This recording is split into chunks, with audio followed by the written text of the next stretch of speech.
Carbohydrates की next classification जो कि है डाइसैकेराइड, अब हम उसको अच्छे से स्टडी करेंगे।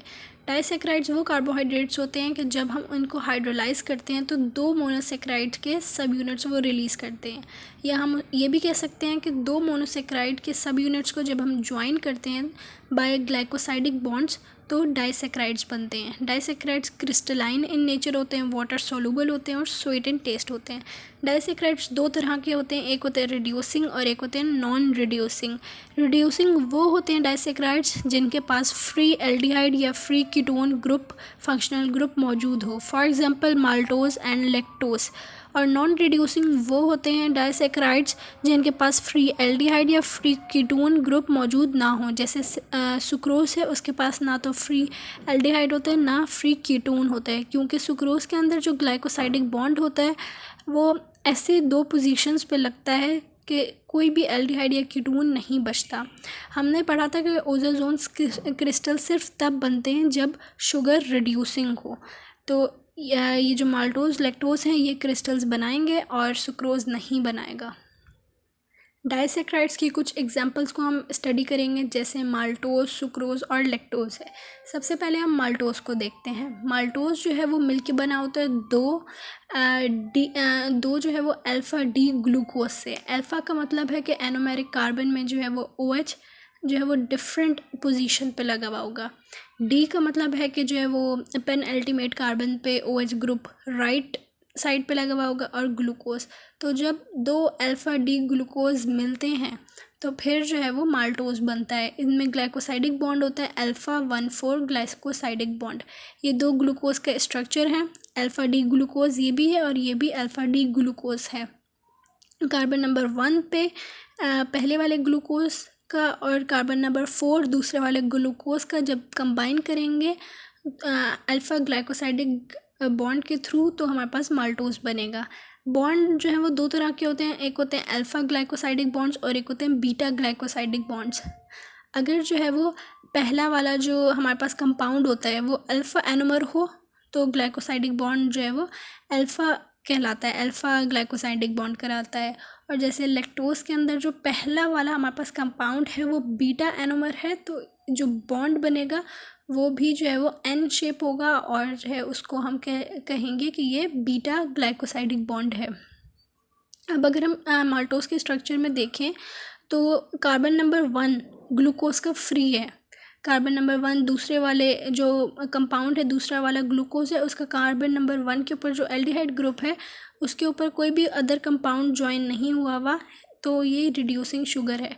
क्योंकि रिड्यूसिंग शुगर वो होती है जिसका कोई भी एल्डिहाइड या कीटोन ग्रुप फ्री हो, तो ग्लूकोज का कार्बन नंबर 1 पे एल्डिहाइड फ्री है। तो अगर रिड्यूसिंग शुगर हो तो वो ओज़ोजोन्स भी बनाती हैं, तो इसके ओज़ोजोन्स सनफ्लावर शेप होते हैं। माल्टेज एंजाइम होते हैं जो कि माल्टोज को डाइजेस्ट करता है। ये डेक्स्ट्रो रोटेटरी है, यानी लाइट को जो है वो राइट तरफ रोटेट करेगा।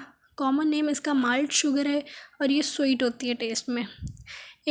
स्टार्च के जो है वो हाइड्रोलाइसिस में इंटरमीडिएट प्रोडक्ट बनता है माल्टोज, और ये कंप्लीट हाइड्रोलाइसिस में जो है वो 2 ग्लूकोज देती है अगर इसकी हाइड्रोलाइसिस की जाए।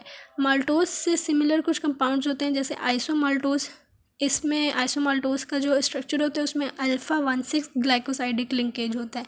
इसी तरह दूसरा है हमारे पास सेलुबियोज में बीटा 1,4 ग्लाइकोसाइडिक लिंकेज होता है।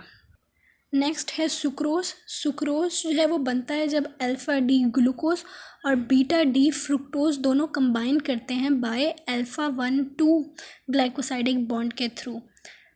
अब अगर हम इसको देखें, ये अल्फ़ा डी ग्लूकोज है और ये बीटा डी फ्रुक्टोज है। जब पहले वाले ग्लूकोज का कार्बन नंबर 1 और दूसरे वाले फ्रुक्टोज का कार्बन नंबर 2 आपस में ज्वाइन करते हैं तो अल्फ़ा 1,2 लिंकेज बनती है।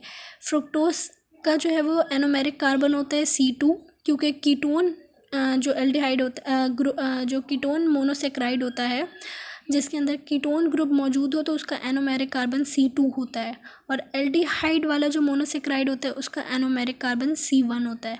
तो C1 एनोमेरिक कार्बन और C2 एनोमेरिक कार्बन फ्रुक्टोज का दोनों ही कंबाइन हो गए हैं।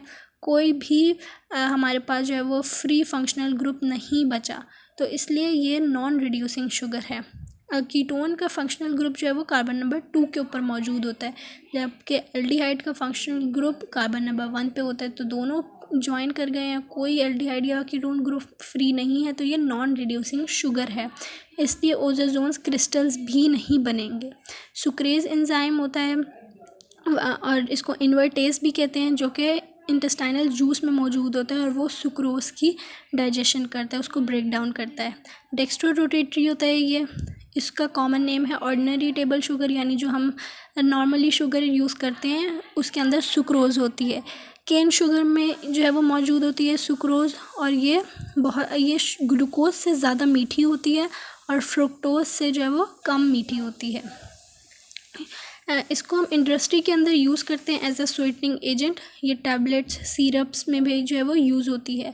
ये एज अ डिमल्सेंट एक्ट करती है, यानी कि ये एंटी इन्फ्लेमेटिंग और स्मूथिंग एजेंट होती है। डेक्सट्रैन में भी ये मौजूद होती है। सुक्रेज से रिलेटेड कंपाउंड है इन्वर्टेज, यानी जब हम सुक्रोज को वाटर के अंदर उसका मिक्सचर बनाएंगे, इसको हाइड्रोलाइज करेंगे, तो उस सॉल्यूशन को हम कहेंगे इन्वर्ट शुगर।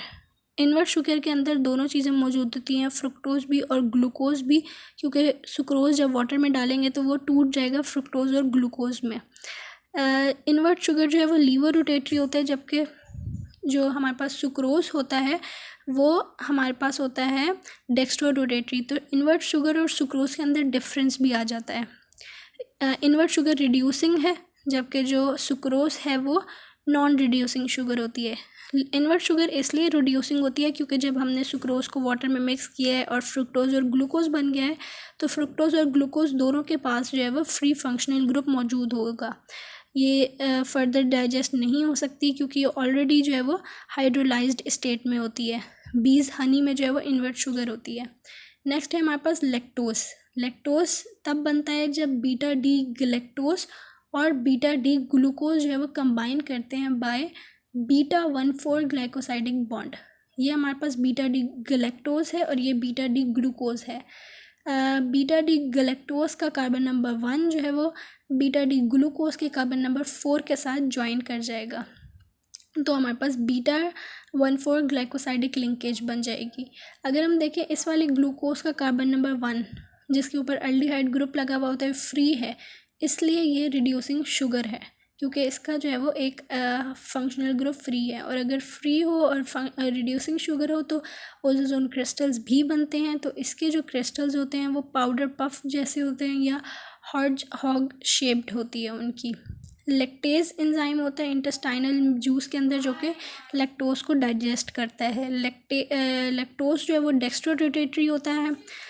ये मिल्क के अंदर जो शुगर होती है वो लैक्टोज होती है, ये थोड़ी सी कम मीठी होती है। ये सबसे ज़्यादा इम्पॉर्टेंट होती है यंग मैमल्स में, क्योंकि मिल्क के अंदर ये वाली शुगर मौजूद होती है और यंग मैमल्स को जो है वो मिल्क की बहुत ज़्यादा ज़रूरत होती है, वही उनका मेन न्यूट्रिशन होती है। लैक्ट्यूलोज एक कंपाउंड है जो कि लैक्टोज से सिमिलर है। फ़र्क ये है कि ग्लूकोज की जगह जो है वो ग्लूकोज नहीं गैलेक्टोज तो है इन दोनों में मौजूद, जबकि ग्लूकोज की जगह फ्रुक्टोज लग जाता है। इसमें भी गैलेक्टोज है, इसमें भी गैलेक्टोज है, बस फ़र्क ये है कि ग्लूकोज की जगह जो है वो फ्रुक्टोज लग जाता है, तो गैलेक्ट्यूलोज बन जाता है। ये साइंथेटिक होती है, यानी हम खुद इसको साइंथिसाइज करते हैं। जब हम मिल्क को हीट करते हैं तो उसके अंदर लैक्ट्यूलोज बन जाता है। ये एज अ ऑस्मोटिक लेक्सेटिव के तौर पे एक्ट करती है और जो है वो हेपेटिक एन्सेफेलोपैथी के अंदर उसके ट्रीटमेंट के अंदर हम इसको यूज़ करते हैं।